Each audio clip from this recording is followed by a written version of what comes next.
피부 아래 너. 1장. 오늘도 완벽한 하루. 남세리는 아침 7시 45분에 정확히 눈을 떴다. 누구보다 차갑고 정확한 하루를 살아가는 그녀에겐 예외라는 단어 자체가 스트레스였다. 순백의 침구, 창가에 가지런히 정리된 화장품들, 한치의 흐트러짐 없이 걸려있는 흰색 가운. 피부과 원장 남세린의 하루는 그녀의 클리닉처럼 언제나 반짝이는 유리처럼 매끄러워야 했다. 오늘도 마찬가지였다. 오전 9시 5분 첫 진료. 다음 환자분 들어오세요. 문이 열리는 소리에 고개를 들었다. 그 순간 세린의 미간이 찌푸려졌다. 평소와는 다른 분위기. 긴 코트를 입은 남자, 헝클어진 머리, 심지어 마스크조차 하지 않은 채 그는 어딘가 무례하고도 무심한 눈으로 세린을 바라봤다. 여기 예약 안 해도 되죠? 그가 말했다. 여긴 미용실이 아니라 병원입니다. 예약 없으면 당일 접수는 대기 2시간이에요. 세린의 목소리는 냉정했다. 이 남자 딱 봐도 평범하지 않았다. 뭐랄까 말끝을 흐리거나 눈치를 보는 법이 없었다. 게다가 웃지도 않았다. 그런데도 묘하게 시선을 끌었다. 낡은 코트 주머니에 반쯤 접힌 노트, 손등에 남은 잉크 자국. 작가? 뭐 그런디요? 기다릴게요. 그는 느긋하게 말하며 대기석에 앉았다. 그리고 창밖을 바라보며 무언가를 노트에 써내려가기 시작했다. 점심 무렵 세린은 복도 끝에 여전히 앉아있는 그를 발견했다. 두세 번은 돌아갈 줄 알았는데 계속 기다린다고 했죠. 의사님, 저랑 대화 좀 하시겠어요? 세린은 짧게 한숨을 쉬고 진료실 문을 열어 그를 들였다. 이름이 장윤호요. 작가입니다.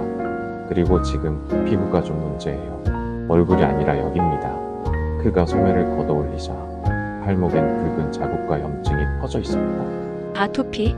스트레스 때문이겠네요. 혹시 최근에? 글이 안 써져요. 세린은 눈을 가늘게 떴다. 죄송하지만 저는 피부를 치료하지 인생을 치료하진 않아요. 그는 피식 웃었다. 근데 이상하죠. 왜 당신한테 오면 쓸 수 있을 것 같았을까요?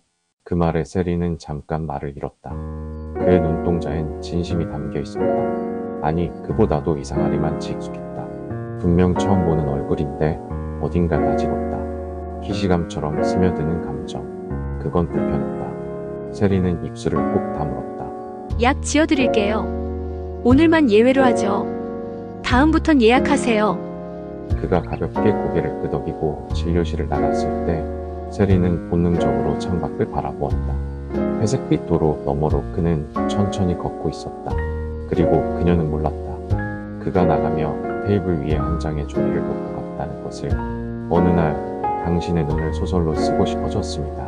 2장. 묘하게 신경 쓰이는 무례한 남자. 남세리는 커피잔을 내려놓으며 자신도 모르게 눈살을 찌푸렸다. 책상 위 진료 메모지 사이에 끼워진 낯선 쪽지 한 장.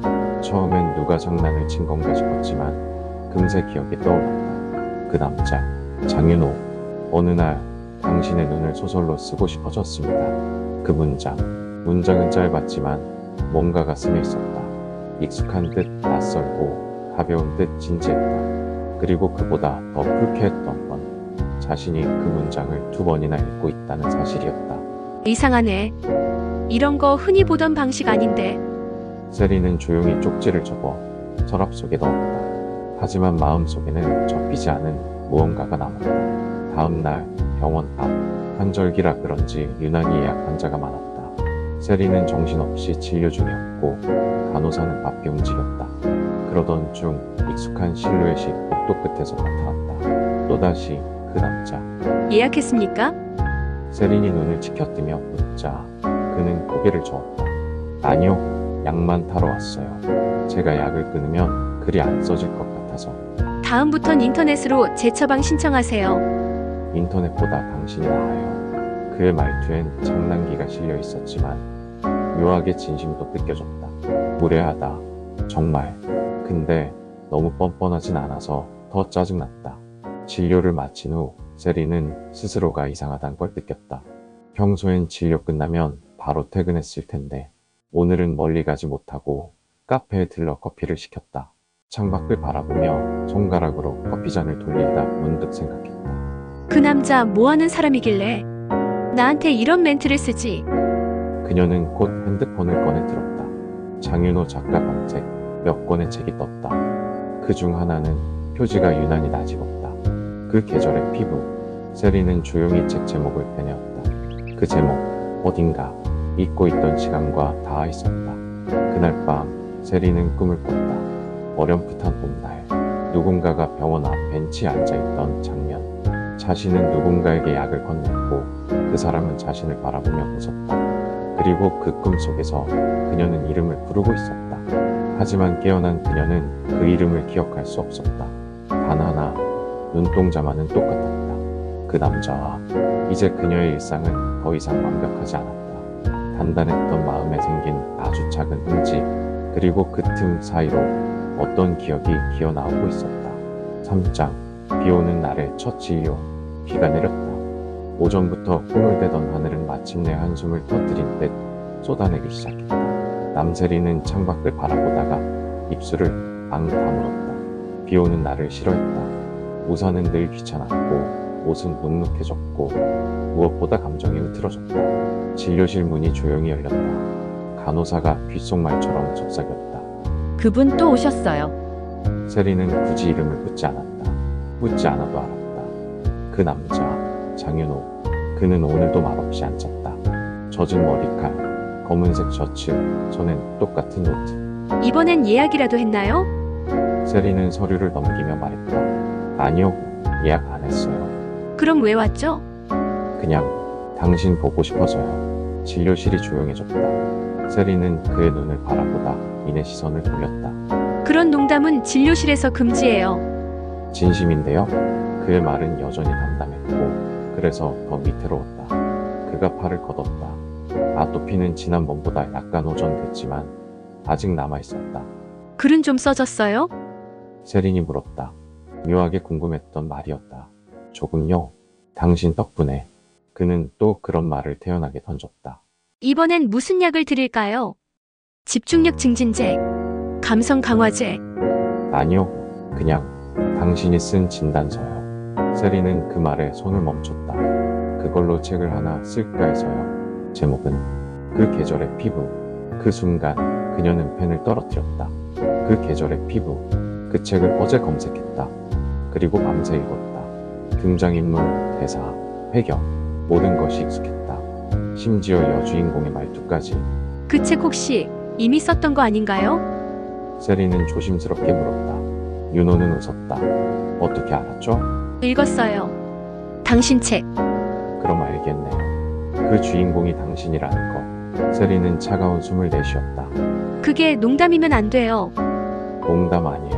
그 책, 당신 보고 쓴 거예요. 당신은 모르겠지만 난 예전에 당신을 만났었어요. 그 말이 떨어지는 순간 비는 더 세차게 쏟아지기 시작했다. 세리는 문득 어릴 적 학교 앞 골목에서 길을 잃었던 기억이 떠올랐다. 그때 누군가가 우산을 씌워주었다. 이상하게도 그 장면에서 느껴졌던 눈빛이 지금 이 남자의 눈과 겹쳤다. 그러나 말도 안 되는 일이었다. 그건 오래전 일이었고 그 아이의 얼굴조차 기억나지 않았으니까. 우리가 만났었다고요? 세리는 거의 속삭이듯 되물었다. 윤호는 천천히 고개를 끄덕였다. 응, 넌 나를 잊었겠지만 난 널 한 번도 잊은 적 없어요. 그 말은 창밖의 비처럼 조용히 스며들었다. 그리고 세린의 완벽한 세계에 첫 번째 균열을 떼고 있었다. 4장. 그 남자의 수상한 문장. 당신은 아주 오래전부터 내 문장 속에 있었어요. 그 말 이후 세린은 그를 더는 바라보지 않았다. 하지만 귀는 그를 외면하지 못했다. 진료가 끝난 뒤에도 세린의 머릿속은 복잡했다. 책 속 여주인공의 대사, 걸음걸이, 말투, 심지어 커피를 마시는 습관까지. 그 모든 것이 그녀와 흡사했다. 이건 우연이 아니야. 세리는 자기 자신에게 그렇게 말하고 또 되뇌었다. 하지만 그녀도 알고 있었다. 그렇다면 그건 뭐지? 며칠 뒤 윤호는 또 나타났다. 이번엔 책을 들고 왔다. 그의 책, 그 계절의 피부. 이거 드리려고요. 그는 책에 포스트잇을 붙인 채 건넸다. 세리는 받지 않으려 했다. 하지만 눈에 들어온 문장 하나에 손이 멈췄다. 그녀는 웃는 법을 잊은 사람이었다. 피부가 아니라 마음에 두드러기가 나 있었기 때문이었다. 그건 그녀가 자주 진단서에 쓰던 표현이었다. 스트레스성 두드러기, 시민성 가려움, 원인 미상, 하지만 명확한 감정의 흔적. 세리는 책을 받아들고 책장에 꽂았다. 하지만 마음속엔 그 문장이 깊이 박혔다. 그날 밤 세리는 문득 의대 시절 과제 노트를 꺼내 들었다. 오래된 서류철, 손글씨, 그리고 낯익은 문체. 장윤호. 그의 이름은 그녀의 기억 속에서 분명 존재하고 있었다. 다음 날 세리는 직접 윤호를 찾아갔다. 클리닉이 아닌 윤호가 말한 작업실 주소로. 작업실이라기보다 창고 같았다. 책과 종이, 노트북, 잉크 냄새, 그리고 벽에는 손으로 적은 문장들이 포스트잇처럼 덕지덕지 붙어 있었다. 사람은 피부를 통해 기억한다. 누군가를 잊었다고 말하는 사람은 아직도 그 사람 속에 산다. 잊힌 이름이 가장 깊이 각인된 것이다. 그녀는 천천히 입을 열었다. 이런 말 어디서 나온 거죠? 윤호는 돌아보며 웃었다. 다 당신한테서요. 내가 그런 말을 했다고요? 당신은 기억 못하겠지만 난 기억하거든요. 세린, 넌 나한테 기억을 치료하는 의사였어. 그 순간 그녀의 손에 전율이 일었다. 그는 그녀의 이름을 이름처럼 불렀다. 익숙한, 너무도 자연스러운 발음으로. 그건 첫 만남에서 절대 할 수 없는 말투였다. 세리는 숨을 들이켰다. 당신 예전에 나한테 무슨 일이 있었던 거죠? 윤호는 대답 대신 책 한 권을 꺼냈다. 새 원고. 표지는 하얗고 제목은 없었다. 이건 아직 끝나지 않은 이야기예요. 우리 이야기. 그날 밤 세리는 처음으로 자신의 방 안에서 완벽함을 정리하지 않고 잠들었다. 그녀의 서랍 속 쪽지 하나가 다시 떠올랐다. 당신의 눈을 소설로 쓰고 싶어졌습니다. 그건 시작이 아니었다. 이미 언젠가 어디선가 쓰였던 마지막 문장이었다. 5장. 너 혹시 날 안 적 있어? 그날은 봄이었어요. 정확히는 늦은 4월. 윤호는 낮은 목소리로 말했다. 작업실 창가에 앉은 그는 마치 누군가의 이야기를 대신 말하듯 조심스러웠다. 세리는 가만히 그의 얼굴을 바라봤다. 그의 눈동자엔 확신이 있었고 그 확신은 그녀를 불편하게 만들었다. 우린 우연히 마주쳤어요. 병원 앞, 비 오는 날. 당신이 우산을 씌워줬죠. 그날 이후로 난 매일 그 벤치에 앉았어요. 당신을 다시 보기 위해. 세린의 눈썹이 미세하게 떨렸다. 그 장면, 그날, 그 계절. 기억나는 듯 기억나지 않았다. 불쾌할 정도로 익숙한데 실체가 없었다. 그게 내가 했던 일이 맞다는 증거 있어요? 세린은 자신의 목소리가 흔들리고 있다는 걸 알면서도 애써 덤덤한 척 물었다. 윤호는 미소도 없이 고개를 저었다. 없어요. 당신은 날 기억 못하니다. 그리고 나도 완전히 기억하지 못해요. 뭐라고요? 그날 이후 몇 달 동안의 기억이 나한테는 흐릿해요. 마치 누가 일부러 지운 것처럼. 그의 고백은 그녀의 경계를 무너뜨렸다. 세리는 처음으로 느꼈다. 자신만의 기억이 틀릴 수도 있다는 가능성. 이상하죠. 누군가를 사랑했었고 그 사람이 날 잊었고 나조차도 그 기억의 일부를 잃었다는 것. 윤호는 고개를 숙이며 책을 펼쳤다. 거기엔 손글씨로 써 내려간 문장들이 있었다. 사랑은 기억의 가장 끝에서 숨쉬고 있다. 당신이 날 잊은 순간부터 나는 당신을 기억했다. 이건 당신이 쓴 거예요? 세린이 물었다. 글쎄요. 윤호는 웃었다. 어쩌면 당신이 썼던 말을 내가 옮겨 적은 걸지도 모르죠. 그날 밤 세린은 오랜만에 가족과 통화했다. 전화기 너머 어머니의 목소리는 익숙하고도 멀었다. 너 대학 시절에 이상하게 아팠던 적 있었잖아. 그거 기억 안 나? 갑자기 왜 그 얘기를 해? 그땐 내가 누굴 잃은 사람처럼 그렇게 울었는데 지금 생각해도 섬뜩했어. 세린은 말이 막혔다. 그녀는 아무것도 기억하지 못했다. 하지만 몸은 기억하고 있었다. 그녀는 거울 앞에 앉았다. 하얗게 정돈된 피부, 눈에 띄는 상처 하나 없었다. 하지만 마음 어딘가엔 아물지 않은 피부 아래의 흔적이 분명히 있었다. 문득 서랍 속에 넣어두었던 책을 다시 꺼냈다. 그 계절의 피부, 그리고 책갈피에 꽂혀있던 메모. 그날 내가 울던 뒷모습, 내가 가장 오래 기억한 풍경이야. 세리는 마음속에 처음으로 질문을 품었다. 혹시 내가 그를 알고 있었던 건 아닐까? 그리고 그 질문은 이 모든 이야기의 시작이었다. 6장, 반려견, 고백, 그리고 어색한 초대. 의사 선생님, 나 오늘은 피부보다 마음이 간지러워서 왔어요.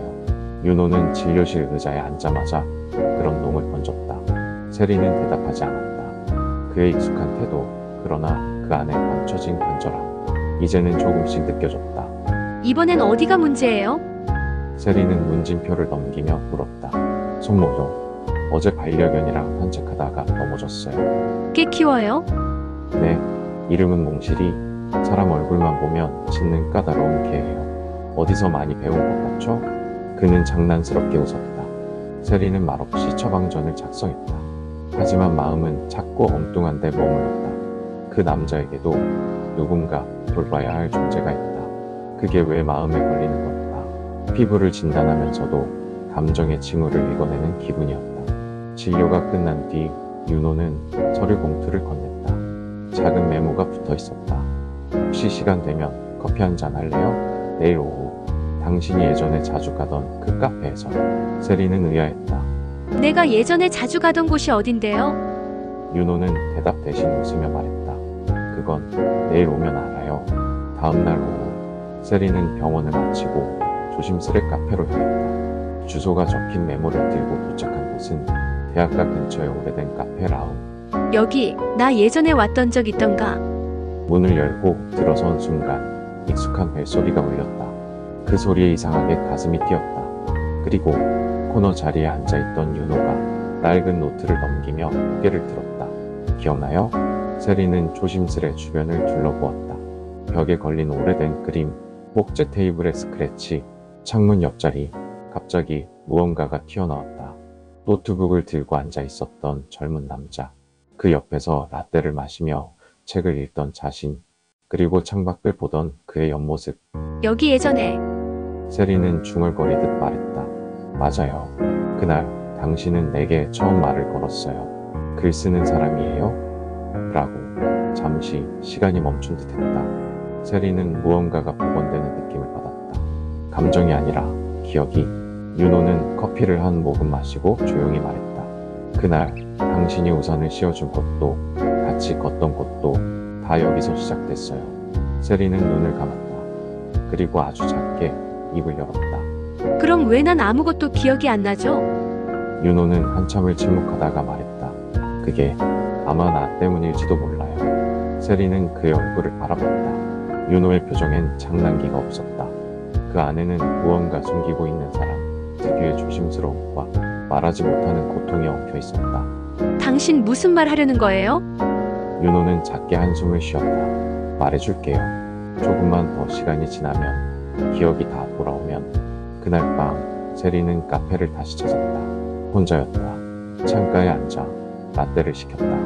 그리고 창밖을 보며 문득 스쳐 지나가는 목소리를 떠올렸다. 당신 눈동자에 비친 내 모습이 세상에서 제일 따뜻했어요. 그 말이 진짜인지 소설 속 대사였는지 그녀는 분간할 수 없었다. 하지만 단 하나는 확실했다. 그 남자와의 이야기엔 이미 처음이 존재하고 있었다. 7장, 책 속의 나를 발견하다. 남세리는 밤새 책을 읽었다. 그 계절의 피부, 천천히 한 문장 한 문장을 삼키듯 읽었다. 책 속 서연이라는 여주인공은 단단하고 차가우며 감정 표현에 인색한 피부과 의사였다. 환자에게 필요한 최소한의 말만 하고 진료가 끝나면 늘 같은 카페, 같은 자리에 앉아 조용히 라떼를 마셨다. 그리고 어느 날 기억을 잃은 남자를 만난다. 세리는 페이지를 넘길수록 마치 거울을 보고 있는 듯한 기분이 들었다. 그녀가 습관처럼 쓰는 단어들, 손을 모으는 버릇, 숨길 땐 눈을 살짝 내리깔고 고개를 틀던 모습까지. 이건 나야. 책의 213페이지, 형광펜으로 칠해진 한 구절이 있었다. 그녀는 단 한 번의 이별로 자기 마음속 시간을 통째로 잃어버린 여자였다. 그래서 누구도 가까이 오지 못하게 했다. 그녀가 진짜 두려운 건 다시 기억해버리는 것이었다. 세리는 책을 덮었다. 숨이 막혔다.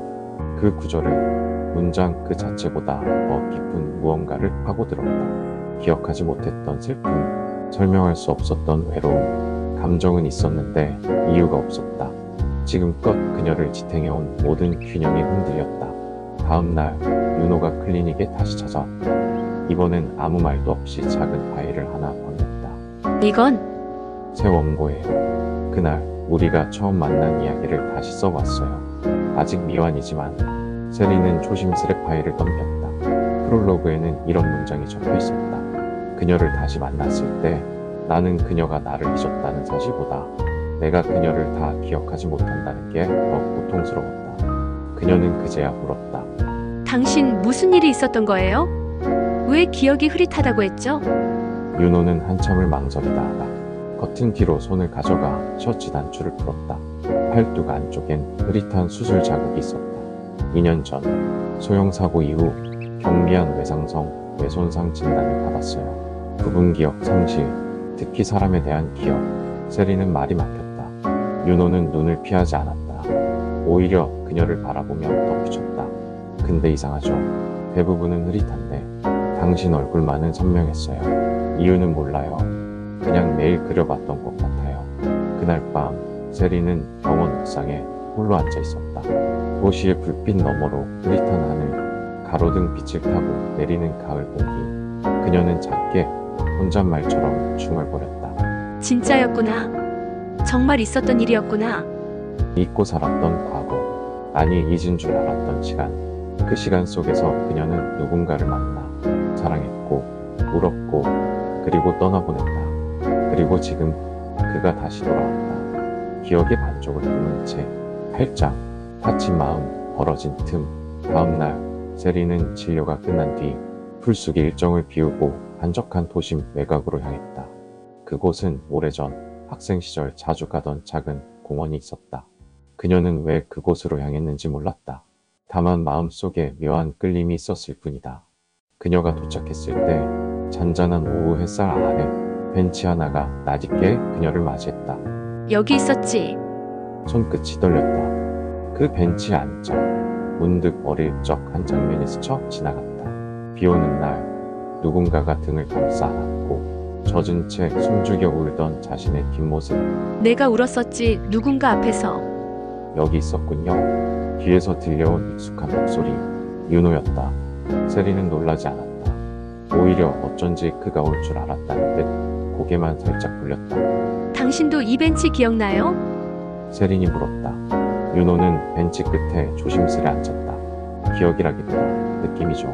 이곳에 오면 마음이 무거워져요. 뭔가 놓고 간 것 같고 찾고 싶어지는 그런 감정. 나도 그래요. 세리는 처음으로 감정을 인정했다. 그녀는 그제야 자신이 누군가를 기다려왔다는 사실을 받아들였다. 잠시 정적, 바람이 나뭇잎을 흔들고 햇살이 뺨을 쓰다듬는다. 윤호가 조심스럽게 꺼냈다.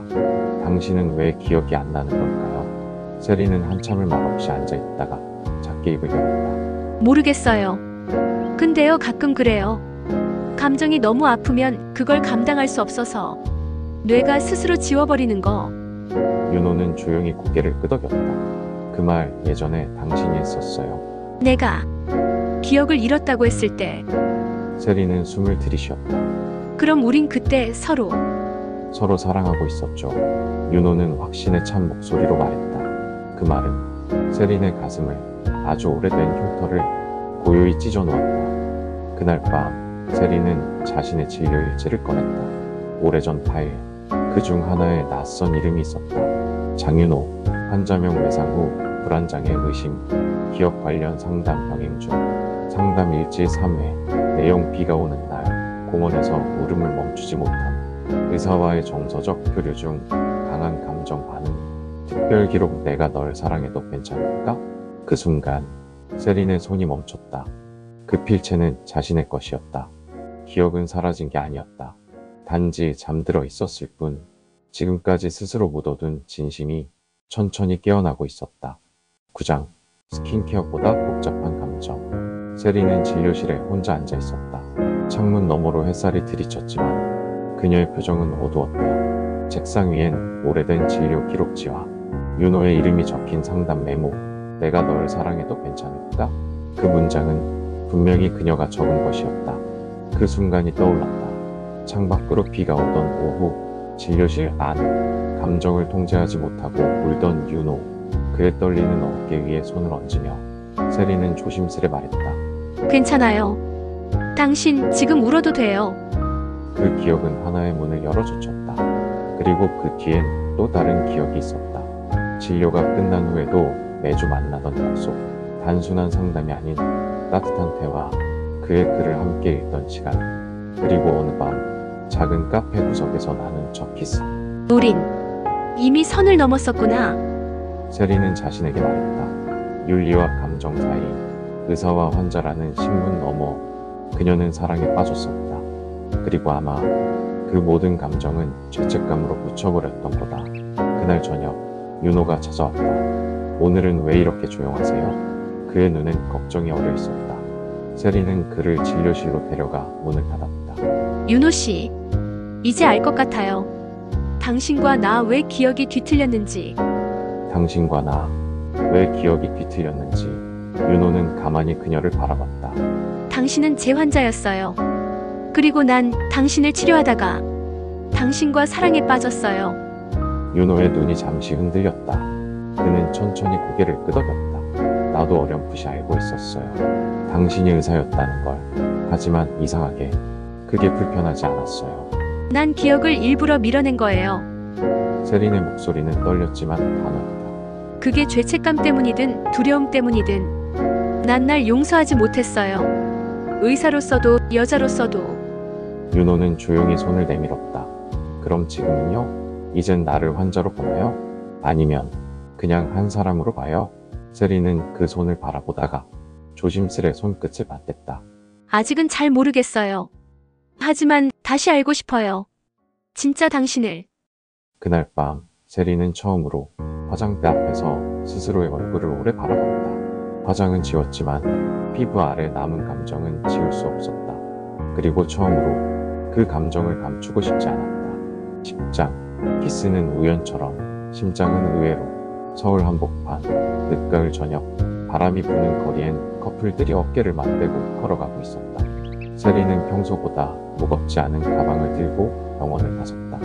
그리고 약속도 없이 윤호가 말하던 그 카페 라움으로 발걸음을 옮겼다. 윤호는 이미 와 있었다. 익숙한 검은 코트에 노트북을 펼쳐놓은 채 커피를 반쯤 마시고 있었다.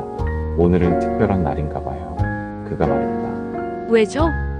세린이 자리에 앉으며 되물었다. 당신이 먼저 날 찾아왔으니까요. 그 말에 세린은 피식 웃었다. 그냥 문득 생각나서요. 피부도, 기억도, 마음도 결국 반복되는 자극에 반응하잖아요. 그래서 나는 당신한테 반복되는 자극인가요? 세리는 커피를 들었다. 입을 대기도 전에 윤호가 책 한 권을 내밀었다. 오늘 나왔어요. 내 새 책? 표지엔 제목이 없었다. 그저 하얀 바탕에 얇은 목선 하나. 그 선은 마치 심전도의 파용처럼 이어지고 있었다. 제목은 심장의 기억. 세리는 책장을 넘겼다. 그리고 73페이지에 멈췄다. 그녀는 말을 아끼는 사람이었다. 하지만 그날 그녀는 처음으로 웃었다. 그리고 나는 그 미소를 아직도 매일 새로이 기억한다. 그 순간 윤호가 작게 말했다. 기억나요?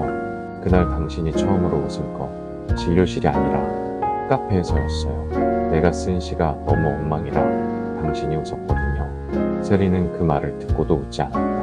하지만 그의 눈동자에 담긴 온도는 자기도 모르게 그녀의 마음을 데우고 있었다.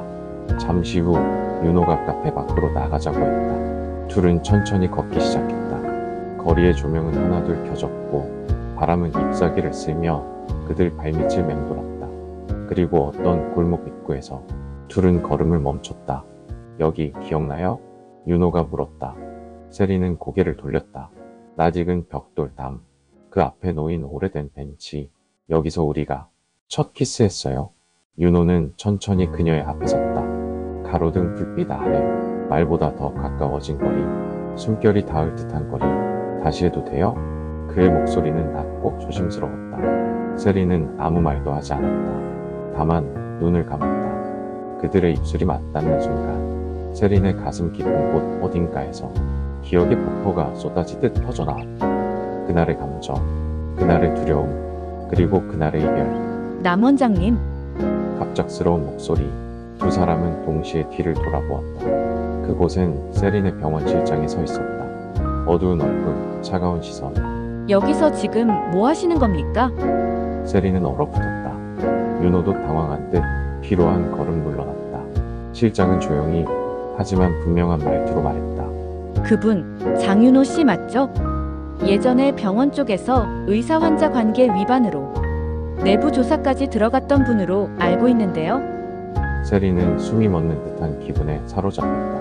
모든 것이 다시 시작될 수 있을까 했던 순간 모든 것이 다시 무너질 것만 같았다. 11장 거짓말의 시작, 침묵의 진실. 실장의 시선은 싸늘했고 말투는 날이 서 있었다. 남 원장님, 혹시 이 남성과 과거 환자 의사 관계였던 거 맞습니까? 세리는 아무 말도 하지 못했다. 입안이 바짝 말랐고 심장은 요동쳤다. 부정할까? 아니면 솔직하게 말해야 할까? 하지만 그 어떤 대답도 지금은 누군가를 무너뜨리는 방향이 될 것 같았다. 윤호가 먼저 입을 열었다. 아니요, 과거엔 환자였지만 지금은 아닙니다. 지금은 그냥 친구예요. 그 말은 분명 세린을 위한 선택이었다. 그러나 세린은 그 거짓말이 너무 아팠다. 그날 밤 병원 실장은 공식적으로 조사 착수 보고서를 발송했다. 세린은 병원 이사회로부터 개별 면담 통보를 받았다. 의사 윤리 규정 위반, 진료 경계 침해, 불명확한 상담 기록. 그녀는 책상 앞에 앉아 차트 하나하나를 검토했다. 윤호의 이름이 적힌 오래된 상담 일지를 바라보다가 한숨처럼 속삭였다. 이게 사랑이었을까? 아니면 내가 만든 착각이었을까? 며칠간 윤호는 연락을 하지 않았다. 카페에도 병원 앞에도 나타나지 않았다. 세리는 일부러 찾지 않았다. 찾고 싶었지만 찾으면 안 된다고 믿고 싶었기 때문이다. 그러던 어느 날 윤호에게서 한 통의 메시지가 왔다. 미안해요. 나 때문에 당신이 흔들리는 게 싫어요. 그래서 잠깐 사라지려 해요. 나를 지우는 게 당신을 지키는 방법이라면 기꺼이 그렇게 할게요. 그 메시지를 읽는 순간 세린의 눈앞이 흐려졌다. 그는 자신을 지키고 있었던 게 아니었다. 늘 그녀를 지키고 있었던 거였다. 며칠 후 세린은 이사회 면담에 참석했다. 그녀는 담담하게 말했다. 네, 맞습니다. 과거 그는 저의 환자였고 지금은 제 감정을 흔든 사람입니다. 이사회는 조용히 회의를 이어갔다.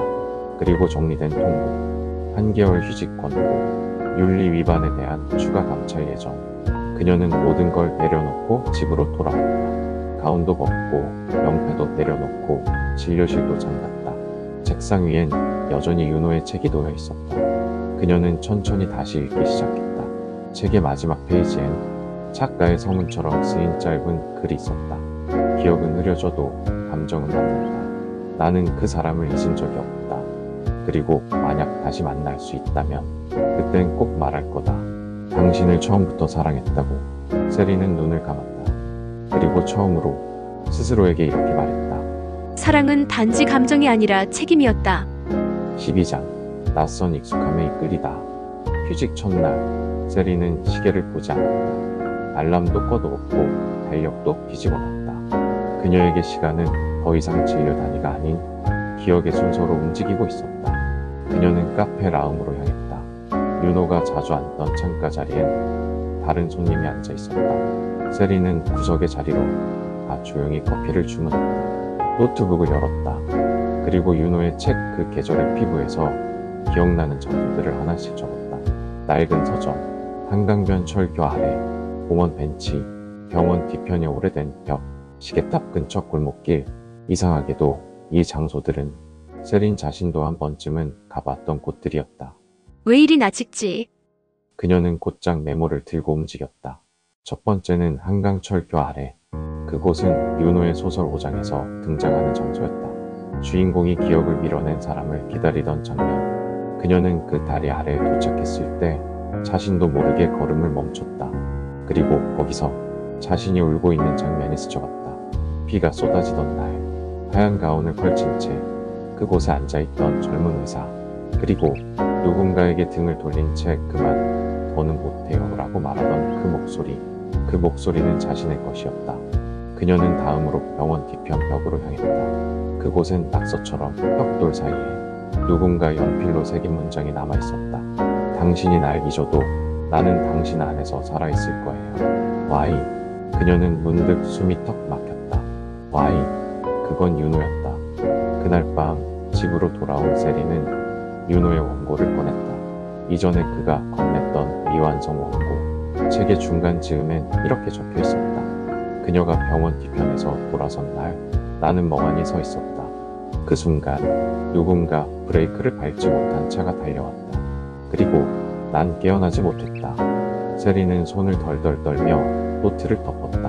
그날의 사고, 기억을 잃게 만든 사고. 그건 윤호 혼자 겪은 일이 아니었다. 그녀 역시 거기 있었다.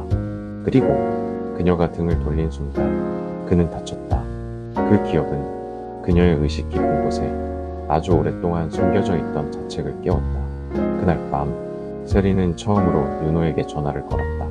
몇 번의 울림 끝에 음성 사서함이 켜졌다. 그녀는 침묵 속에서 말했다. 기억났어요. 당신이 왜 다쳤는지, 그리고 왜 내가 당신을 기억하고 싶지 않았는지. 짧은 정적, 그리고 마지막 한마디. 그날 내가 당신을 버렸었어요. 13장. 의사와 작가, 두 직업의 균열. 밤 11시 47분. 윤호는 다 쓴 원고 파일을 닫고 창밖을 바라보다 진동음 하나에 정신을 돌렸다. 음성 메시지 도착. 발신자 남세린. 그는 손끝을 망설이며 플레이 버튼을 눌렀다. 잠시 정적. 그리고 그녀의 목소리가 흘러나왔다. 기억났어요. 당신이 왜 다쳤는지, 그리고 왜 내가 당신을 기억하고 싶지 않았는지. 윤호의 손이 잠시 떨렸다. 그날 내가 당신을 버렸었어요. 그 말은 짧았지만 윤호의 내면에 깊이 내려박혔다. 창문을 닫고 소파에 주저앉은 그는 마치 다시 교통사고 충격을 맞은 것처럼 숨을 몰아쉬었다. 버림받았었다 내가? 아니, 그는 알고 있었다. 마음 깊은 곳 어딘가에서. 그날 세린이 등을 돌렸던 것, 그녀가 아무 말 없이 자리를 떠났던 것, 그리고 자신이 혼자였다는 것. 그날의 기억은 끊어진 테이프처럼 뚝 끊겨 있었지만 이제 와서야 그 단절이 무엇 때문이었는지 깨달았다. 윤호는 책상 위 원고를 열었다. 심장의 기억, 그 마지막 장은 아직 비어 있었다.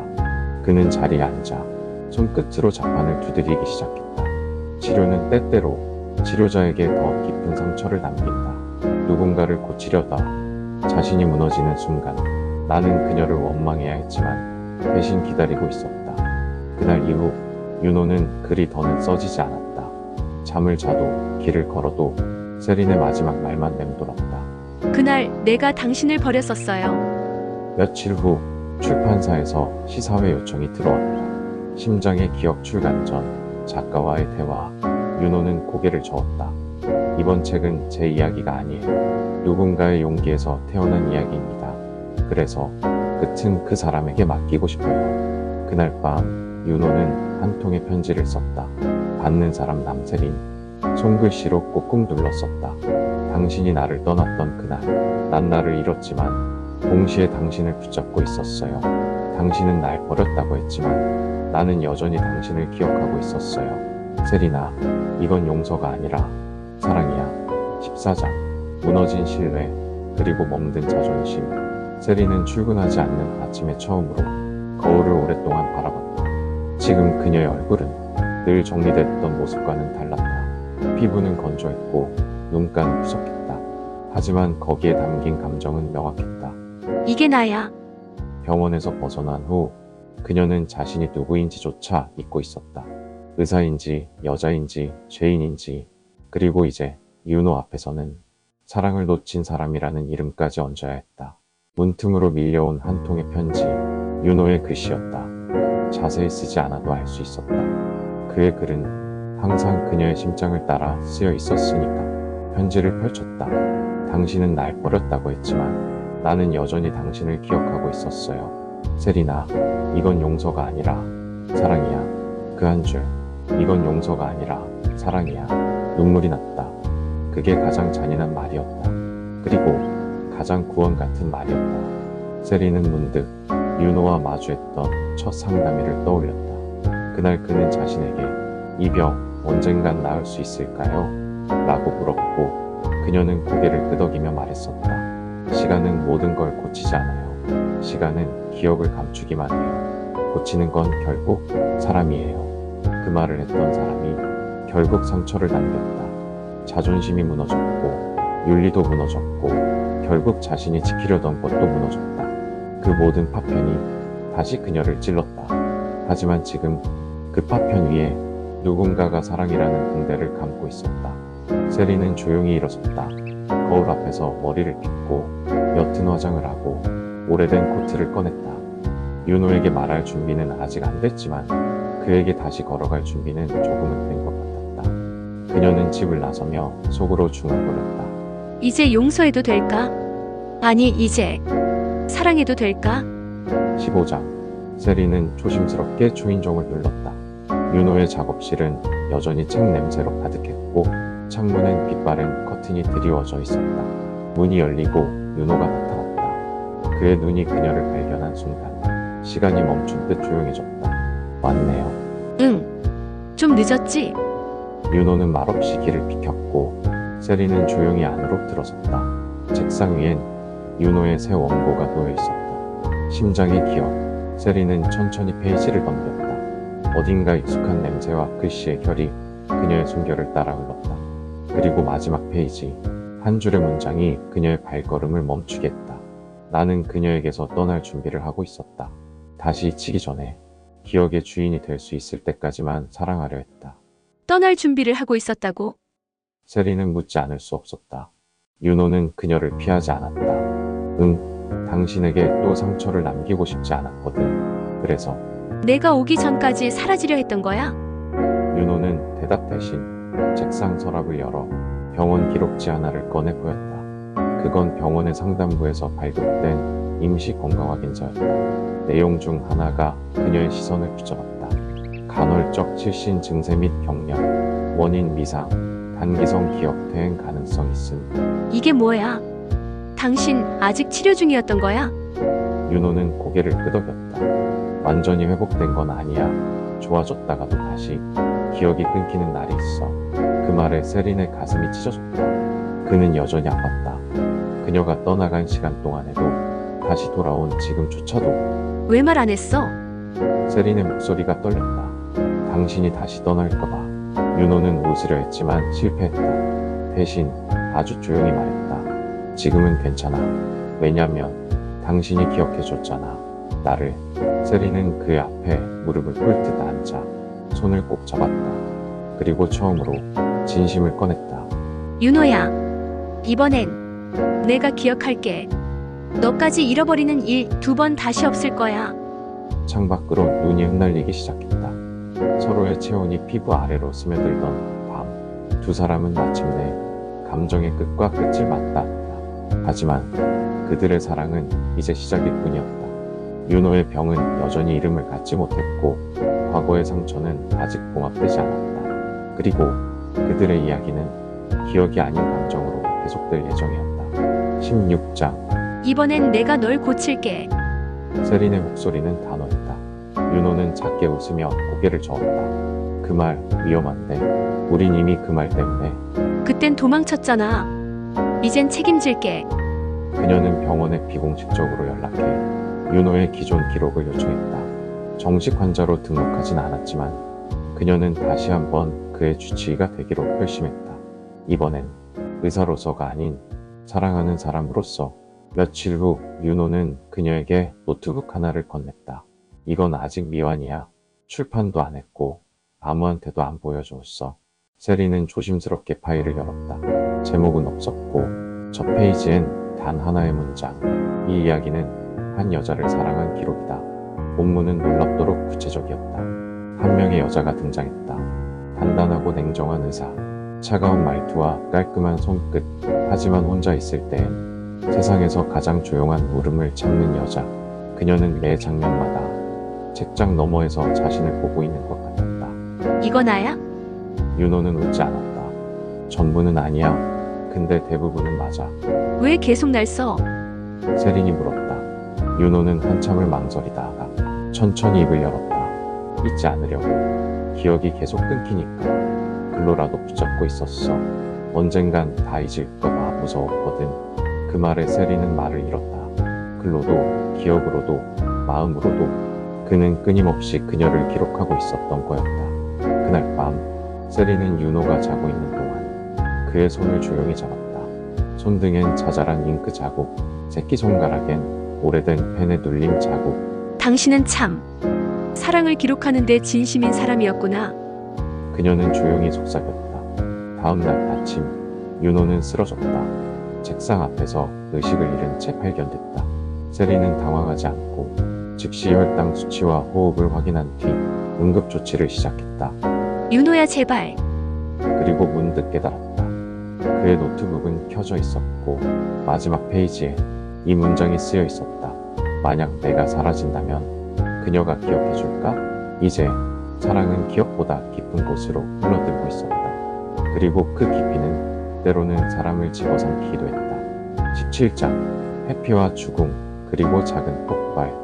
윤호는 병원 침대 위에서 조용히 눈을 떴다. 눈앞엔 하얀 형광등 그리고 창밖으로 밀려드는 오후의 햇살.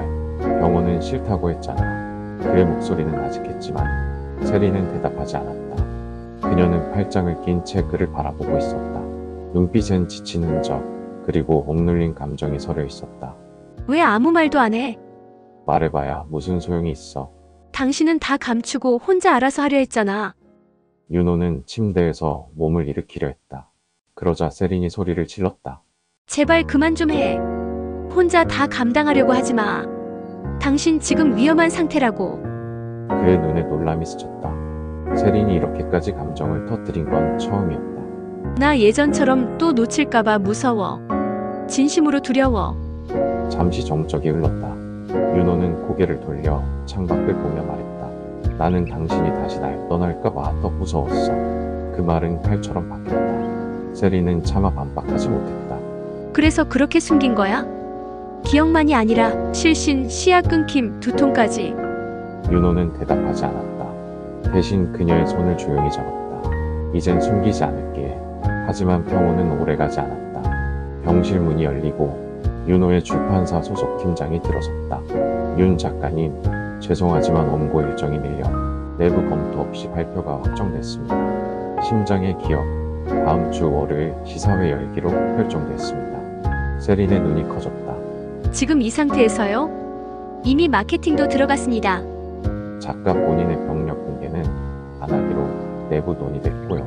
윤호는 아무 말도 하지 않았다. 그는 마치 모든 걸 이미 알고 있었다는 듯. 그날 밤 세리는 윤호의 작업실을 정리하다 원고 뒷면에 손글씨로 쓰인 문장을 발견했다. 기억은 나를 떠났지만 감정은 당신 곁에 남겨둘게요. 이제 그녀는 결심했다. 이 사람을 글 속에서 지우게 둘 수는 없어. 무너져도 내가 곁에 있을 거야. 18장 다시는 안 본다던 약속. 시사회 당일 윤호는 대기실에 앉아 있었다. 흰 와이셔츠에 검정 재킷, 익숙한 펜을 손에서 놓지 못한 채 지문처럼 긁고 있었다. 대기실에서 나가시죠. 곧 무대 올라가셔야 합니다. 출판사 스태프가 조심스레 말했다. 그는 무거운 숨을 내쉬었다. 기억의 끝에서 감정을 꺼낼 수 있을까? 한편 행사장 로비, 세리는 조용히 입장하고 있었다. 긴 코트에 머리를 질끈 묶은 모습, 한 손엔 윤호가 준 책, 다른 한 손엔 병원에서 발급한 진단 자료가 들려 있었다. 그녀의 눈은 흔들림 없었다. 이제 그의 옆에 서는 건 윤리도 명분도 아닌 감정 그 자체였다. 사회자가 무대에 올랐다. 여러분, 심장의 기억 출간을 기념하며 윤호 작가님을 모십니다. 박수 소리 속에서 윤호가 천천히 무대 위로 올랐다. 그의 손에는 마지막까지 망설이던 수정된 원고 마지막 장이 있었다. 안녕하세요. 윤호입니다. 짧고 낮은 인사. 카메라 셔터음. 객석에 숨죽임. 그는 마이크 앞에 섰다. 오늘 사실 책보다 먼저 말씀드리고 싶은 게 있습니다. 객석이 소란해졌다. 이 책을 쓰는 동안 저는 몇 차례 기억을 잃었습니다. 정적, 교통사고 이후 외상성 기억장애와 간헐적 실신, 단기 기억 퇴행 증세를 겪어왔습니다. 카메라 셔터가 터지고 사회자의 표정이 굳어졌다. 하지만 윤호는 말을 이었다. 그럼에도 이 책을 쓸 수 있었던 건 누군가가 저를 기억해줬기 때문입니다. 그 순간 무대 뒤편 커튼이 살짝 젖혔다. 세린이었다. 그녀는 한 걸음, 또 한 걸음 앞으로 나왔다. 그리고 윤호의 옆에 조용히 섰다. 그녀는 마이크를 잡았다. 그 기억을 붙잡은 사람이 바로 저였습니다. 객석이 술렁이었다. 그는 환자였고 저는 의사였습니다. 하지만 지금은 그저 한 사람의 곁을 지키고 싶은 연인입니다. 그녀는 윤호를 바라보며 말했다. 다시는 당신을 놓치지 않을 거예요. 윤호는 떨리는 눈으로 그녀를 바라봤다. 그리고 작게 속삭였다. 당신 무대 싫어했잖아. 당신도 병원 싫어했잖아. 비겼네. 그날 심장의 기억은 베스트셀러가 되었고 윤호의 고백은 많은 이들에게 울림을 남겼다. 하지만 무엇보다 그 둘은 서로에게 다시는 안 본다던 약속을 지워버린 날이었다.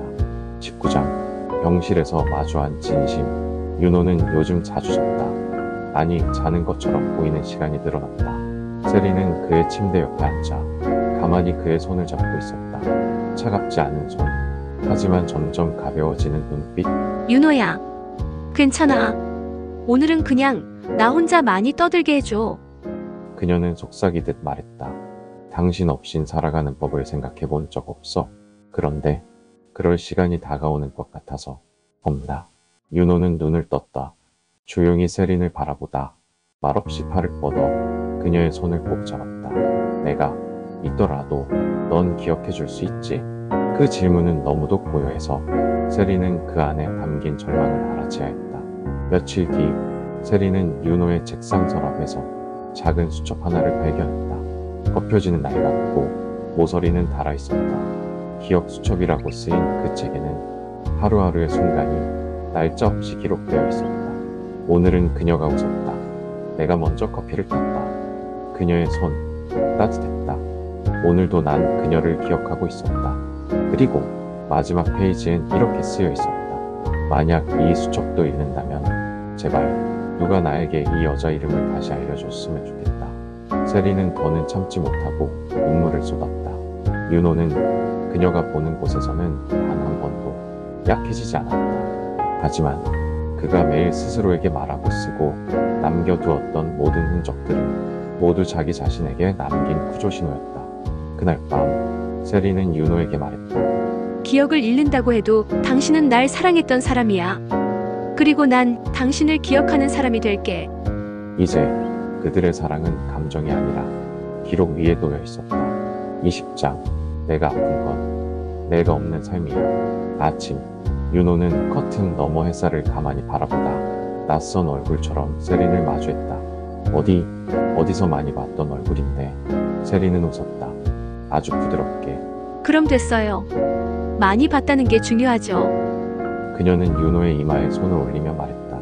그날부터 세린은 매일 윤호에게 그녀가 누구였는지를 들려주었다. 내 이름은 남세린. 피부과 의사였고 한 남자를 치료하다가 그를 사랑하게 됐어요. 그 남자는 누구야? 장윤호. 당신이에요. 윤호는 그 말에 눈을 감았다. 마치 어딘가 멀리서 들리는 노래처럼 익숙하면서도 잡히지 않는 목소리처럼 그녀는 윤호의 수첩 옆에 하나의 노트를 더 만들었다. 윤호를 위한 이야기. 매일 저녁 그날의 대화와 감정을 소설처럼 써 내려갔다. 그녀는 이제 그를 위해 글을 쓰는 작가가 되었다. 어느 저녁 윤호가 물었다. 근데 나 아픈 거야? 세리는 한참을 바라보다 고개를 끄덕였다. 응. 근데 난 더 아파. 왜? 그녀는 잠시 침묵하다 말했다. 내가 아픈 건 내가 없는 삶이니까. 윤호는 천천히 그녀의 손을 잡았다. 그 손길만은 아직 익숙한 듯했다. 그럼 나 없어지지 않을게. 그 말은 약속이라기보단 기억의 저편에 닿는 외침 같았다. 그날 밤 세리는 윤호가 잠든 틈에 하얀 원고지에 딱 한 문장을 적었다. 사랑은 기억보다 깊은 감각이다. 그리고 그녀는 그 종이를 윤호의 베개 밑에 조용히 넣었다. 21장. 다시 나의 환자. 오전 8시 15분. 윤호는 평소보다 일찍 눈을 떴다. 그는 방을 둘러보다 옷장, 창문, 침대, 그리고 주방을 천천히 훑었다. 그리고 침대 머리맡에 앉아있던 세린을 보고 낯선 사람을 대하듯 말했다. 죄송한데 여기 제 집이 맞나요? 세린의 심장이 쿵 내려앉았다. 응. 맞아. 윤호 씨 집이야. 저기 근데 실례지만 우리가 아는 사이예요? 그녀는 웃었다. 최대한 담담하게, 최대한 익숙하게. 그럼요. 우린 꽤 오랫동안 함께 했어요. 윤호는 멋쩍게 웃으며 말했다. 아, 제가 또 실수했나 보네요. 죄송해요. 요즘 이런 일이 자주 있어서. 그날 하루, 세리는 윤호의 이름을 17번 불렀고 자신이 그의 연인이라는 설명을 8번 했다. 그리고 밤이 되자 윤호는 조용히 말했다. 오늘 하루 당신이 날 간호하듯 돌봐줬네요. 그 말에 세리는 비로소 깨달았다. 이제 윤호는 자신의 연인이 아니라 다시 환자가 되었다는 것을. 밤 집시 세리는 진료일지를 꺼냈다. 기록의 첫 페이지에 적었다. 환자명 장윤호, 병명 외상성 기억장애 및 진행성 인지기능 저하, 경과 장기 기억은 유지되나 단기 기억 손실 가속화. 주치의 남세린. 그녀는 마지막 줄을 적다가 멈춰 서서 천천히 써내려갔다. 그는 나의 환자이자 나의 기억 그 자체였다. 며칠 뒤 윤호는 세린에게 말했다. 혹시 내가 사라지기 전에 무언가 남겨두면 좋을까요? 그녀는 고개를 끄덕였다. 한 문장, 당신이 가장 하고 싶었던 말 하나. 윤호는 조용히 고개를 끄덕였다. 그리고 노트 한 페이지를 꺼내 들었다. 22장, 약속보다 강한 기억. 윤호는 연필을 잡고 있었다. 한참을 고민하다 노트 맨 앞장에 단 하나의 문장을 적기 시작했다. 세리는 그 옆에 앉아 조용히 지켜보았다. 그녀는 묻지 않았다. 그가 아직 자신을 기억하고 있을 때 스스로 말하게 하고 싶었기 때문이다. 나는. 윤호가 천천히 입을 열었다. 내가 무너지는 걸 알면서도 당신을 남기고 싶어요. 세리는 작게 숨을 들이켰다. 다들 마지막엔 뭔가 대단한 말을 남기려 하잖아. 근데 난 그냥 내가 당신을 사랑했다는 걸 틀림없이 말할 수 있는 한 문장을 쓰고 싶어. 그는 잠시 펜을 멈췄다. 그리고 천천히 한 글자 한 글자 적었다. 나는 오늘도 당신을 사랑하고 있었다. 과거형도 미래형도 아닌 지금 이 순간을 담은 문장. 세리는 그 문장을 바라보다 조용히 그의 손등 위에 손을 올렸다. 윤호야, 혹시 기억 못하게 되더라도 괜찮아. 그 문장이 날 대신해 줄 테니까. 그래도 난 당신 얼굴은 안 잊고 싶다. 윤호의 목소리는 낮았지만 그 안에는 남겨지고 싶다는 간절한 욕망이 스며 있었다. 그날 밤 세리는 윤호의 책상 서랍에 작은 액자를 하나 넣었다. 그 안에는 윤호가 적은 그 문장 한 줄이 담겨 있었다. 나는 오늘도 당신을 사랑하고 있었다. 그리고 그 아래 세린의 작은 메모가 있었다. 나는 오늘도 당신을 기억하고 있었다. 23장, 당신의 소설, 나의 과거. 그날 아침 윤호는 창가에 앉아 있었다. 햇살은 부드러웠고 공기는 따뜻했지만 그의 눈빛은 깊고 낯설었다. 세린이 조용히 다가가 말을 건넸다. 윤호야, 잘 잤어? 그는 미간을 찌푸리며 고개를 갸웃했다. 저기요, 실례지만 혹시 간호사 분이신가요? 그녀는 숨을 들이켰다. 심장이 조용히 무너지는 소리를 들었다. 아니야. 난 남세린이라고 해. 우리는 사랑했던 사이야. 윤호는 놀란 표정이었다. 정말요? 제가 선생님을요? 그녀는 억지로 웃었다. 그래. 아주 많이. 그날 하루 세리는 그에게 윤호의 책을 읽어줬다. 심장의 기억, 그가 자신도 기억하지 못하는 기억으로 쓴 이야기. 윤호는 한 줄 한 줄을 들으며 말했다. 이 사람 되게 똑부러지네. 냉정한 말투, 까칠한 태도. 근데 속으론 많이 외로웠겠네. 세리는 책장을 넘기며 웃었다. 그래. 그 여자가 바로 나야. 윤호는 멈칫했다. 그리고 그녀를 바라보았다. 정말요? 응. 넌 나를 그렇게 기억하고 싶어 했어. 그래서 이렇게 남긴 거야. 글 속에 너 자신을 갈아 넣듯이 윤호는 조용히 책을 덮었다. 그럼 난 지금은 당신을 모르지만 한때는 당신을 누구보다 사랑했던 사람이군요. 세리는 그 말에 고개를 끄덕이며 말했다. 맞아. 그리고 지금도 그래. 내가 기억하든 안 하든 사랑은 기억보다 더 깊은 감각이니까. 그날 밤 윤호는 혼잣말처럼 중얼거렸다. 그럼 당신이 나를 붙잡고 있는 거네요. 나 말고 당신이. 세리는 대답하지 않았다. 대신 조용히 윤호의 머리를 품에 안았다. 이제 그녀가 그를 기억하는 사람이고 그는 그녀에게서 자신을 배우는 사람이었다. 24장. 마침내 꺼내는 상처. 세리는 오늘 화장을 하지 않았다. 차분히 묶은 머리, 편안한 니트, 그리고 낡은 운동화. 그녀는 윤호가 좋아했던, 그러나 이제는 모르는 그 사람의 모습으로 다시 그의 병실 문을 열었다. 안녕하세요, 장윤호 씨. 안녕하세요. 오늘은 당신이 날 처음 보는 날처럼 시작해보면 어때요? 윤호는 고개를 갸웃했지만 이내 고개를 끄덕였다. 좋아요. 오늘이 처음이라면 당신은 누구예요? 세리는 웃었다. 천천히 진심을 꺼내듯 말했다. 나는요. 당신에게 상처를 주고 그걸 오랫동안 감추며 살았던 여자예요. 윤호는 아무 말도 하지 않았다. 그저 조용히 그녀의 눈동자를 바라보고 있었다. 세리는 말을 이었다. 예전에 난 당신을 치료하면서도 감정을 받아들이지 못했어요. 당신이 다치는 게 두려웠고 당신이 나 때문에 무너지는 걸 감당할 용기가 없었어요. 그럼 떠났어요? 응. 그리고 아주 오래 내가 널 떠난 죄책감 속에서 살았어. 그녀는 천천히 손을 뻗어 윤호의 손등 위에 올려놓았다. 지금도 기억해요. 당신이 혼자 벤치에 앉아있던 모습. 내가 등을 돌린 그 순간. 그게 우리 사랑의 끝이라고 믿었던 날. 윤호는 작게 속삭였다. 지금은 다시 시작할 수 있어요? 세리는 고개를 끄덕였다. 나는 지금 기억보다 용기를 믿어보려 해요. 우리가 다시 사랑하게 된다면 그건 기억 때문이 아니라 우리가 오늘 서로를 선택했기 때문이었으면 해. 그날 밤 세리는 윤호의 침대 옆에서 그의 손을 꼭 잡은 채 잠들었다. 꿈속에서 윤호는 처음으로 그녀를 안아주었다. 아무 말 없이, 아무 기억 없이, 하지만 분명히 따뜻하게. 25장. 병명사랑 처방노. 선생님, 윤호가 병실 침대에 앉아 조심스럽게 말했다. 오늘 하루 종일 생각해봤는데요. 이상하게 선생님을 보고 있으면 심장이 좀 빠르게 뛰어요. 세리는 입꼬리를 살짝 말아 올렸다. 그거 의학적으로 말하면 불안 증상일 수도 있고 혹은 사랑일 수도 있죠. 윤호는 눈을 동그랗게 떴다. 그럼 저는 지금 선생님한테 반한 걸 수도 있어요? 그럴 수도 있어요. 그럼 처방은요? 세리는 주사기 대신 작은 메모지를 꺼내 윤호에게 건넸다. 그 안엔 이렇게 적혀 있었다. 병명 장윤호 씨의 가슴 두근거림. 처방 매일 남세린 얼굴 한번 보기, 손잡기, 눈 마주치기. 경과 웃는 시간이 늘어나 밤마다 생각나기 시작함. 입꼬리 상승 반복됨. 그날부터 윤호는 진심으로 세린을 처음 좋아하기 시작했다. 기억 때문이 아니라 그녀가 지금 그의 옆에 있기 때문이었다. 그녀는 매일 그에게 다시 소개되었고 윤호는 매일 그녀를 다시 좋아하게 되었다.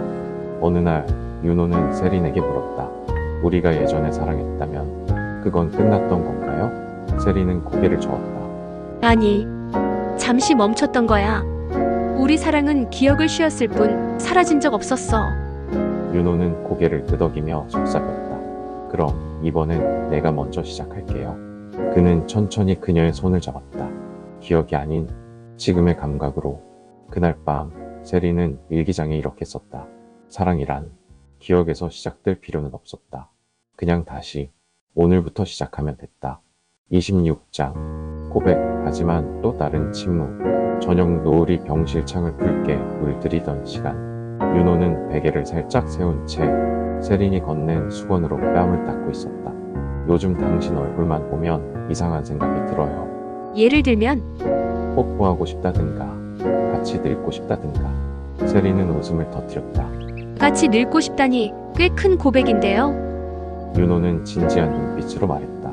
진심이에요. 기억은 잊어도 감정은 날마다 더 선명해져요. 당신이 옆에 있어서 그런가 봐요. 세린은 조용히 고개를 끄덕였다. 나도 그래. 당신이 기억하든 못하든 나는 매일 더 사랑하고 있어. 그날 밤 세린은 윤호의 상태를 정리한 의료 메모를 업데이트했다. 단기 기억 유지 시간 평균 6시간, 최근 34시간으로 단축. 자주 멍한 상태로 머물며 현재 날짜 인식률 저하됨. 수면 중 경련 미세 발생 3일간 2회. 그녀는 떨리는 손으로 메모 마지막 줄에 이렇게 적었다. 진행 속도 예정보다 빠름. 대비 필요. 이튿날 아침 윤호는 말없이 세린의 머리카락을 쓰다듬었다. 그는 전날 고백을 기억하고 있었고 그걸 눈빛으로 확인한 세리는 안도했다.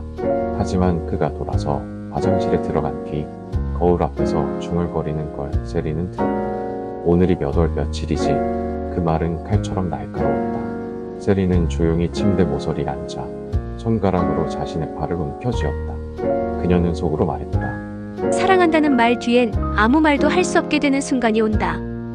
그날 밤 세리는 윤호에게 아무 말도 하지 않았다. 고백 이후 마치 모든 게 평온해진 듯 조용했지만 그 침묵 속엔 다가올 이별을 직감한 사람만이 느끼는 진동이 있었다. 27장 너의 곁에서 멀어지기 위한 연습. 현재 상태로 봤을 때 환자의 진행 속도는 예상보다 빠릅니다. 세리는 의사로 돌아와 진료실에서 윤호의 상태에 대한 브리핑을 듣고 있었다. 인지기능 저하는 이제 초기를 지나 중기로 진입하고 있습니다. 기억 외에도 언어 감정 조절에 변화가 있을 수 있어요. 세리는 고개를 끄덕이며 물었다. 시간은 얼마나? 담담하게 던진 질문. 하지만 답은 나를 세웠다. 현재 경과로 보면 정신적으로 명료한 상태로 남을 수 있는 시간은 약 2-3달 정도입니다. 진료실 바깥 윤호는 복도 끝에 앉아 있었다. 의도하지 않았지만 그 말은, 그 진단은 그의 귀에도 정확히 닿았다. 그날 밤 윤호는 세린 앞에서 아무렇지 않은 척 웃었다. 하지만 그가 건넨 말은 처음으로 그녀의 가슴을 조여왔다. 세린 씨, 혹시 나 없이도 괜찮게 사는 연습 한번 해본 적 있어요? 세린은 머리를 갸웃했다. 갑자기 왜 그래? 그냥 요즘 나 너무 행복해서 겁나요. 다음 날부터 윤호는 달라졌다. 세린이 주는 약을 몰래 빼놓기 시작했고 하루에 한 번은 일부러 그녀가 없는 척하며 병실에 혼자 있으려 했다. 세린은 그것을 모른 채 더 따뜻해진 그를 기특하게 여겼다. 하지만 그건 깊어지는 사랑이 아니라 멀어지기 위한 연습이었다. 하루는 이런 일이 있었다. 윤호가 쓰레기통에 버려진 약 포장을 까맣게 잊고 있었고 세린은 그것을 발견하고는 조용히 병실로 돌아왔다. 왜 약 안 먹었어? 윤호는 거짓말을 하지 못했다. 고개를 푹 숙였다. 그냥 자꾸 기억을 되찾는 것보다 지금 있는 이 감정만 기억하고 싶었어. 지금 난 세린 씨를 너무 사랑하니까. 세린은 말없이 윤호의 손을 잡았다. 그리고 속삭였다. 날 위해서라도 끝까지 기억해줘. 잊어도 돼. 하지만 사라지진 말아줘. 그 말은 울림이 컸다. 윤호는 처음으로 살아있으라는 명령을 사랑의 언어로 받아들였다. 28장 기억을 선물하는 날. 세린 씨 생일 언제라고 했죠? 윤호는 병실 침대에서 몸을 일으키며 물었다. 세린은 그날이 다가온다는 걸 잊은 듯 웃으며 말했다. 오늘이야. 왜 혹시 또 무언가 기억났어? 응, 그건 잊고 싶지 않더라고. 윤호는 몰래 간호사에게 부탁했다. 옷 한 송이랑 편지지 하나만 구해줄 수 있을까요? 그리고 혼자 힘으로 병원 정원까지 가서 작은 벤치를 꾸몄다. 테이블 위엔 포장도 서툴게 한 조각 케이크, 옆엔 접힌 종이 한 장, 편지지엔 삐뚤빼뚤한 글씨로 이렇게 적혀 있었다. 세린 씨, 오늘만은 내가 먼저 기억하고 싶었어요. 우리가 함께 웃었던 장면들을 당신이 먼저 떠올리지 않게 하고 싶었어요. 그래서요. 오늘 하루는 제가 선물해 드릴게요. 세린이 그 자리에 도착했을 때 윤호는 활짝 웃고 있었다. 그녀는 입을 막고 웃었다. 이게 뭐야, 너무 서툴잖아. 근데 감동이잖아. 그녀는 조심스럽게 케이크에 불을 붙였다. 작은 추 하나. 소원 빌어봐요. 윤호는 조용히 눈을 감고 말했다. 당신이 나 없이도 웃을 수 있기를. 세린은 말없이 촛불을 껐다. 그 순간 바람도 멈춘 것처럼 느껴졌다. 이벤트가 끝난 뒤 세린은 벤치 아래 떨어진 메모 조각 하나를 발견했다. 오늘이 세린 씨 생일이라고. 내내 까먹지 말자. 까먹지 말자. 오늘만큼은 기억하자. 그녀는 깨달았다. 윤호가 그 하루를 위해 며칠간 스스로에게 되뇌고 마음속에 각인시켜왔다는 걸. 그날 밤 세린은 그의 옆에서 속삭였다. 오늘 정말 고마워. 내가 평생 잊지 못할 생일이야. 윤호는 눈을 감고 조용히 대답했다. 그럼 됐어요. 난 그거면 충분해요. 29장 그날 나를 몰랐던 너. 아침 세린이 병실 문을 열고 들어가자 윤호는 고개를 들었다. 하지만 그 눈빛엔 낯설만이 가득했다. 실례지만 여기 보호자 외에는 출입이 안 됩니다. 세리는 가만히 멈춰섰다. 그 말을, 그 표정을 예상했지만 상상하진 않았던 그 순간. 저 남세린이에요. 제가 여기 자주 왔었는데. 윤호는 곤란한 얼굴을 했다. 죄송하지만 제가 기억을 잘 못해서요. 선생님, 저랑 아는 사이신가요? 세리는 천천히 고개를 저었다. 아니요. 이젠 그냥 지나가던 사람일 수도 있어요. 그녀는 그렇게 말하고도 조금도 떨리지 않았다. 눈물 한 방울 흘리지 않았다. 그날 하루, 세리는 병실 밖 벤치에 앉아 있었다.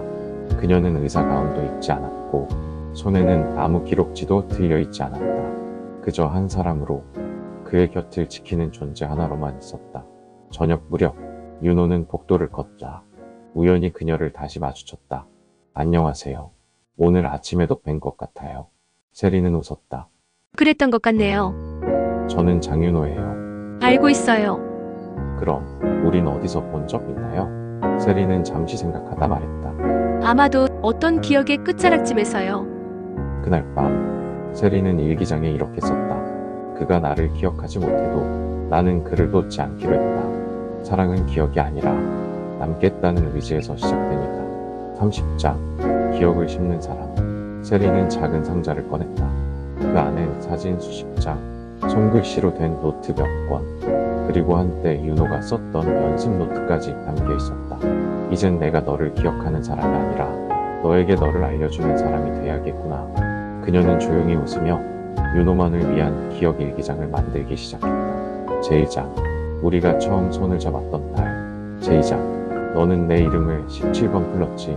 제3장, 우리가 함께 웃었던 문장들.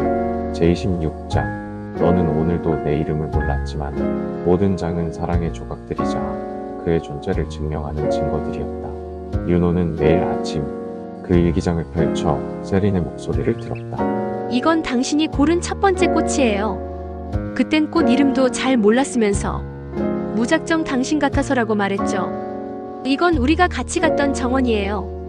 비가 왔는데도 우산 안 쓰고 걷자고 했죠. 빗속의 냄새가 당신을 닮았으니까라고. 윤호는 웃었지만 그 안에 떠오르는 장면은 없었다. 다만 세린의 표정만은 낯설지 않았다.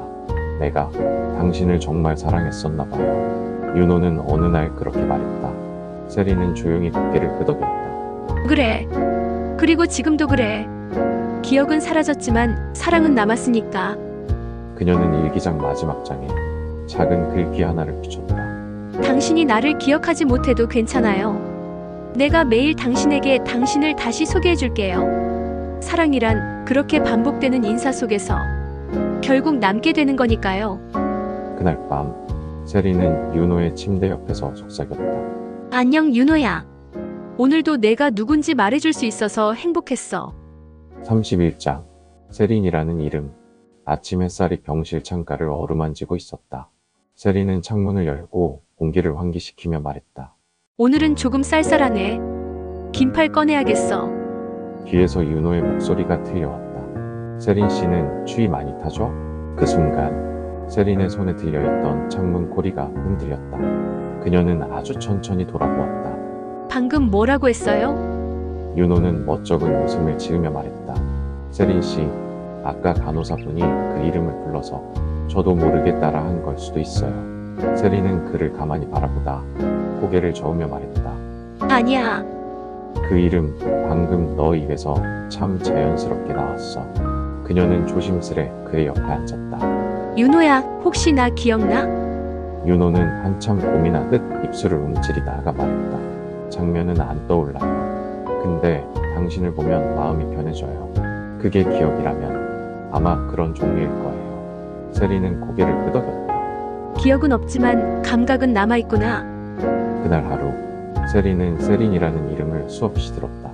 윤호는 마치 그것이 아주 익숙한 이름인 것처럼 자연스럽게 불렀고 한 번도 틀리지 않았다. 세린 씨, 이거 좀 봐요. 세린 씨, 오늘 웃는 것 보기 좋아요. 세린 씨는 커피보단 유자차가 어울리는 것 같아요. 그 어떤 기억보다도 따뜻한 이름의 반복. 세린은 그 이름에 기대어 하루를 살았다. 그날 밤 세린은 윤호가 잠든 침대 옆에서 조용히 일기장을 봤다. 오늘 너는 처음으로 아무 도움 없이 내 이름을 불렀다. 마치 한 번도 잊은 적 없던 사람처럼 나를 완전히 잊은 그 기억 속에서 다시 나를 꺼내준 너에게 고맙다는 말을 1000번쯤 하고 싶었어. 32장 함께 걷는 하루. 밖에 나가볼래요? 윤호가 먼저 꺼낸 말이었다. 세리는 놀라 눈을 크게 떴다. 진짜? 오늘 컨디션 괜찮아? 당신이랑 손잡고 걷고 싶은 하루예요. 이게 마지막이더라도 나는 오늘 밖의 빛을 당신과 나누고 싶어요. 세리는 조심스럽게 병원 측 허가를 받았고 윤호에게 평범한 옷을 입혔다. 검은 셔츠에 회색 니트 그리고 흰 운동화. 그는 마치 그 어떤 병도 없던 사람처럼 미소를 지었다. 공원 벤치에 앉아 바람을 맞으며 윤호는 세린에게 물었다. 우리가 정말 연인이었어요? 세린은 고개를 끄덕였다. 그럼요. 그리고 지금도 그래요. 당신이 잊었다 해도 나는 한 번도 멈춘 적 없어요. 신기하죠? 나는 잊었는데 당신은 기억하고 있어서 우린 여전히 둘이란걸. 산책 도중 윤호는 잠깐 멈춰섰다. 그의 눈빛이 흔들렸다. 세린 씨, 여기가 어디예요? 세린은 곧바로 그의 손을 꽉 잡았다. 괜찮아. 지금 우린 공원이야. 내가 옆에 있잖아. 내가 내 지도고 나침반이야.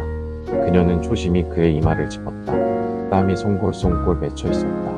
무리했던 걸까? 아니면 단순히 하루의 피곤함일까? 윤호는 이내 힘없이 그녀 어깨에 머리를 기댔다. 세린 씨, 당신은 정말 대단한 사람이에요. 세린은 조용히 말했다. 아니야. 나는 그냥 당신을 절대 놓치고 싶지 않은 사람일 뿐이야. 해지 무렵 두 사람은 병원으로 돌아왔다. 그날 밤 윤호는 하루 종일의 풍경을 되새기며 작은 스케치북에 그림을 그렸다. 뻣뻣한 손이었지만 그 안엔 벤치, 유자차, 그리고 세린의 웃음이 담겨 있었다. 세린은 그 그림을 보며 속삭였다. 당신이 나를 잊더라도 오늘을 잊을 수 없게 만들겠어. 당신의 하루 속에 내가 남을 수 있다면 그걸로 충분하니까. 33장 기억을 모으는 노트.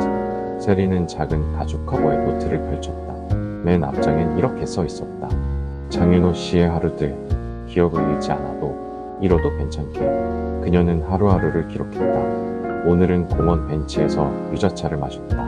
윤호는 유리컵을 햇빛에 비춰보며 웃었다. 스케치북에 내가 웃는 얼굴을 그렸다. 삐뚤빼뚤했지만 예뻤다.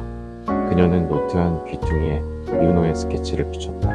때론 단어 하나, 때론 낙서처럼 보이는 문장이었다. 세린 씨는 비슷한 느낌의 햇살 같다. 그 문장을 본 순간 세린은 울고 말았다. 그건 한때 윤호가 썼던 소설의 한 줄, 기억 속 깊이 묻혔던 문장이었기 때문이었다. 윤호야, 이 문장 기억나? 세린이 물었지만 그는 고개를 저었다. 모르겠어요. 근데 가슴이 이상하게 먹먹해지네요. 그는 노트를 천천히 넘기다 한 장에서 멈췄다. 세린 씨와 처음 웃은 날. 아마도 기억하지 못하지만 웃음소리는 익숙하다. 그는 아무 말 없이 고개를 떨구더니 조용히 눈물을 흘렸다. 왜 울어? 세린이 다가가 손을 잡았다. 윤호는 대답하지 못했다. 그저 떨리는 손으로 노트를 꼭 안고 있었다. 그리고 한참 후 그가 처음으로 말했다. 이 노트, 내가 만든 건 아니지만 내 이야기 같아요. 세린 씨가 내 기억을 대신 살아주고 있었네요. 세린은 고개를 끄덕이며 웃었다. 우리가 함께한 모든 시간은 이 안에 남았어. 너는 잊었어도 나는 매일 새기고 있었거든. 그날 밤 윤호는 잠들기 전 노트를 가슴 위에 올려두고 중얼거렸다. 혹시 내가 잊어도 이 노트만 보면 당신을 다시 사랑할 수 있을까요? 세린은 대답했다. 그럼 기억이 사라져도 사랑은 다시 피어나. 34장 마음이 먼저 기억하는 사람. 이 노트 속 여자와 지금 제 앞에 있는 세린 씨는 같은 사람일까요? 윤호가 조용히 물었다.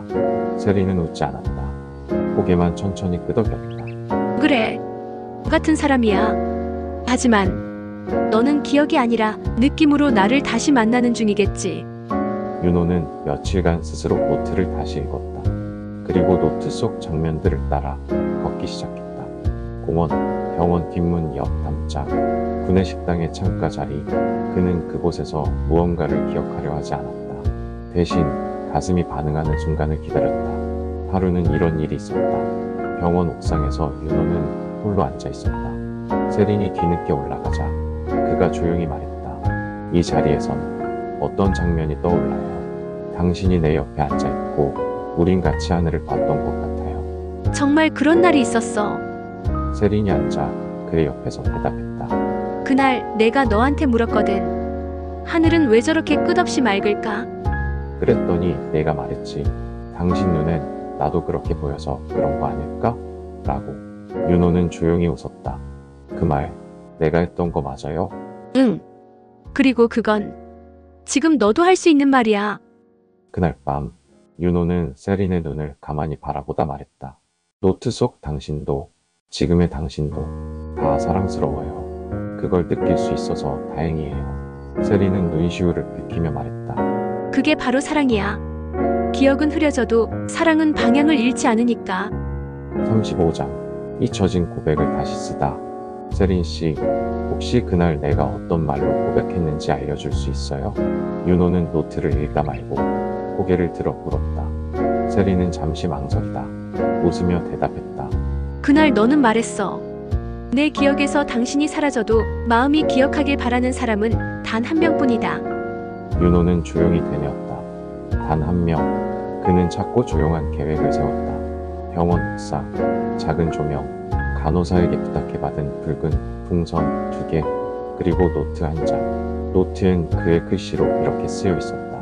당신을 기억하지 못해도 당신을 향한 마음은 여전히 나를 움직입니다. 그러니 이번엔 마음이 먼저 고백하게 해주세요. 세린이 옥상에 도착했을 때 윤호는 풍선을 손에 들고 서 있었다. 기억은 나지 않지만 이 순간을 위해 하루 종일 떨었어요. 세린은 웃었다. 지금도 떨고 있어?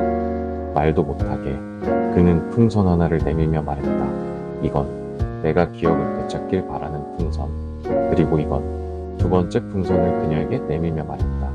당신이 내 곁에 있어주길 바라는 풍선. 세린은 아무 말 없이 풍선을 받아들었다. 풍선을 날리자고요. 하나는 하늘로, 하나는 마음으로.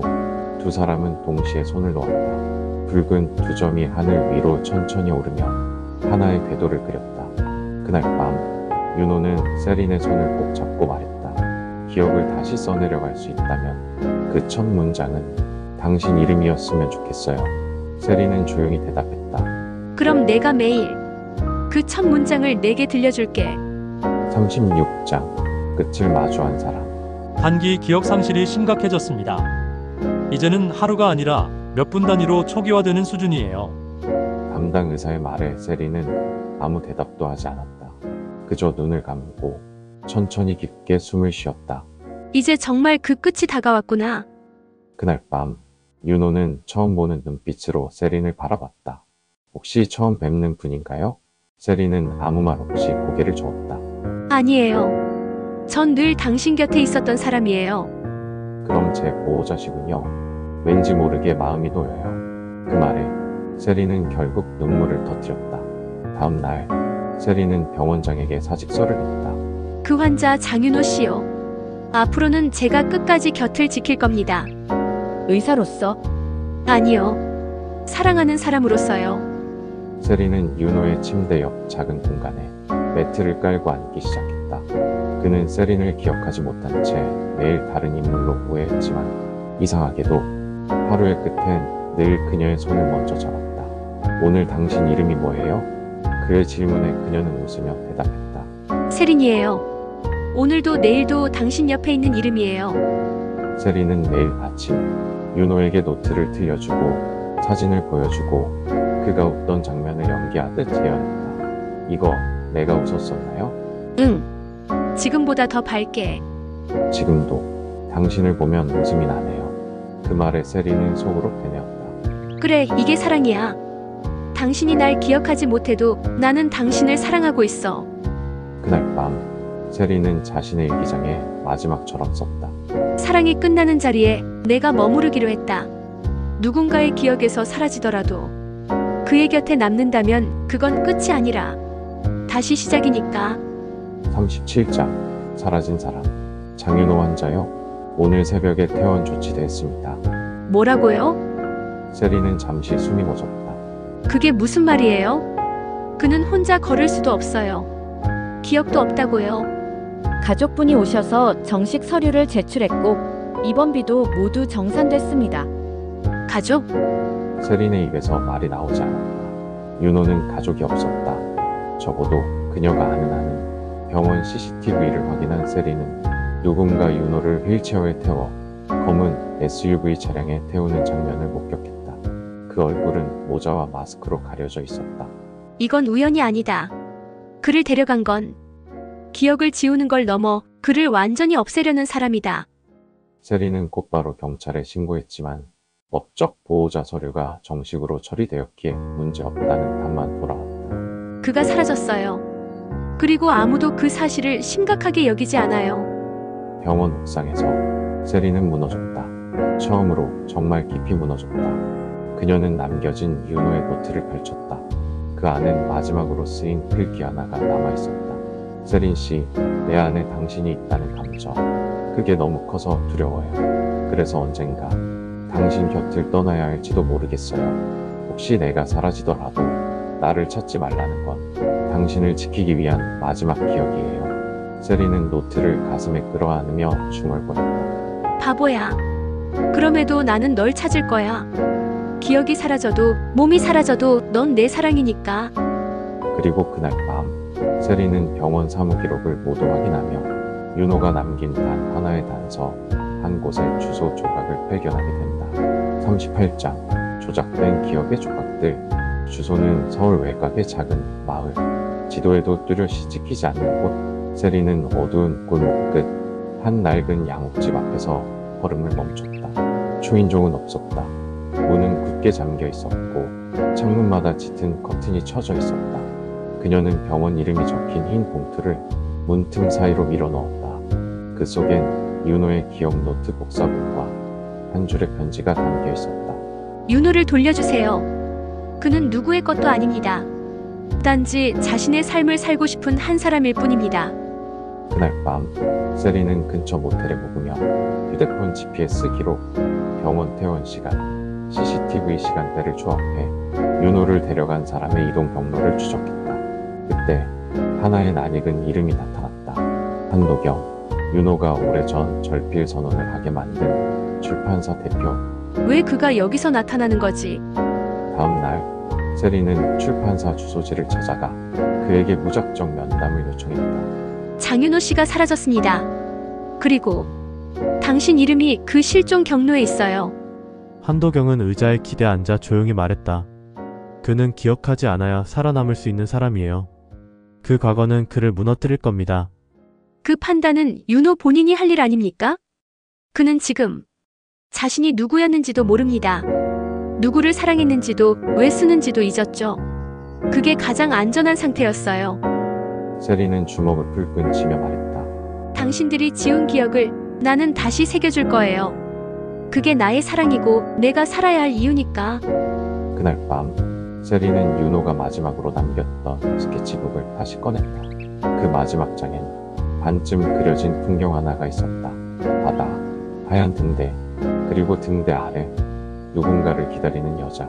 여기야, 여기가 그가 향한 곳이야. 39장 등대가 있는 곳에서 세린은 윤호의 스케치를 손에 쥐고 남의 끝자락 작은 항구 마을에 도착했다. 지도에는 표기되지 않은 등대, 지역 주민조차 거기까지 가는 사람은 드물다고 말하던 곳. 그녀는 작은 배를 빌려 갯바위를 지나 등대로 이어지는 외길을 걸었다. 바람이 거칠게 불어왔지만 세린은 멈추지 않았다. 윤호가 아니 그를 사랑했던 기억이 그곳에 있으리란 확신이 있었다.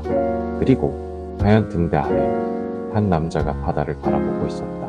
모래색 니트, 깊게 눌러쓴 모자. 하지만 세린은 단번에 알 수 있었다.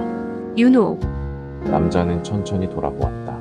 눈빛은 차분했고 그의 입가엔 낯선 미소가 번졌다. 저를 아시나요? 세린은 무너질 듯 다가가 속삭였다. 나야. 세린이야. 당신이 그토록 많이 불렀던 이름. 남자는 고개를 갸웃하더니 말했다. 세린, 나 그 이름, 그림 속 여인의 이름이었군요. 그림. 그는 등을 돌려 등대 안으로 들어갔다. 세린은 따라 들어갔다. 거기엔 수십 점의 풍경화, 그리고 한 벽면 전체를 가득 메운 세린의 얼굴과 실루엣. 기억은 없는데 이 여인을 계속 그리고 있었어요. 왠지 모르게 그림을 그릴 땐 숨이 쉬어지는 것 같았거든요. 세린은 무릎이 꺾이며 그 자리에 주저앉았다. 당신은 날 기억해. 가슴으로, 손으로, 눈으로 기억하고 있어. 그는 조용히 말했다.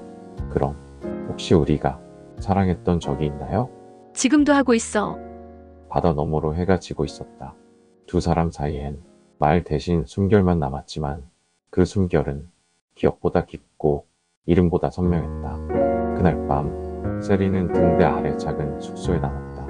그녀는 조용히 일기장에 썼다. 그는 나를 잊었다. 하지만 그의 손은 나를 그리고 있었다. 사랑이란 때로 기억보다 더 깊은 본능이다. 40장 기억보다 먼저 오는 사람. 아침 바닷바람이 등대 언덕을 스쳤다. 세리는 커피 두 잔을 들고 윤호 앞에 앉았다. 그는 아직 이름을 기억하지 못했지만 세린을 바라볼 때마다 미묘하게 떨리는 눈동자가 있었다. 오늘 아침은 유자차가 없더라고요. 대신 커피예요. 쓴 건 싫어했었는데. 윤호는 커피를 한 모금 마신 뒤 살짝 찡그리며 말했다. 역시 쓴 건 잘 모르겠네요. 그런데 당신이 주면 마실 수 있을 것 같아요. 세리는 조용히 노트를 꺼냈다. 이제는 낡아버린 기억 노트. 그 안에 사랑했던 날들, 함께 걸었던 순간들, 그리고 잃어버렸지만 결코 사라지지 않은 감정들이 온전히 담겨 있었다. 이건 내가 매일 당신에게 들려줬던 이야기예요. 기억이 아니라 우리의 삶 자체였던 것들. 윤호는 노트를 조심스럽게 받았다. 페이지를 넘기며 그는 마치 자신의 손끝이 낯선 문장을 더듬듯 사랑을 더듬고 있었다. 내가 당신을 좋아했던 건가요? 세리는 대답하지 않았다. 대신 손을 내밀었다. 지금 내 손을 잡고 싶어요. 윤호는 말없이 손을 올려 그녀 손에 겹쳤다. 이 손 익숙해요. 이상하게 이 손을 잡으면 아무것도 무섭지 않아요. 그 순간 세린의 눈에 눈물이 맺혔다. 그거면 돼. 기억은 언젠가 또 잃을 수 있어. 하지만 지금처럼 당신이 내 손을 잡는 순간에 반복해준다면 나는 그걸로 충분해. 바다 건너 햇살이 커졌다. 윤호는 작은 스케치북을 꺼냈다. 그리고 조용히 세린을 바라보며 말했다. 그럼 우리 처음부터 다시 그려볼까요? 이번엔 매일매일 내가 기억할 수 있게 당신을 그려볼게요. 세린은 웃었다. 좋아. 오늘이 첫 장이야. 사랑은 기억이 아니다. 그것은 감각이고 반복이고 누군가를 마주할 때마다 스스로 피어나는 본능이다. 그리고 그 본능은 언제나 그 사람을 향하고 있었다. 피부 아래, 너 끝.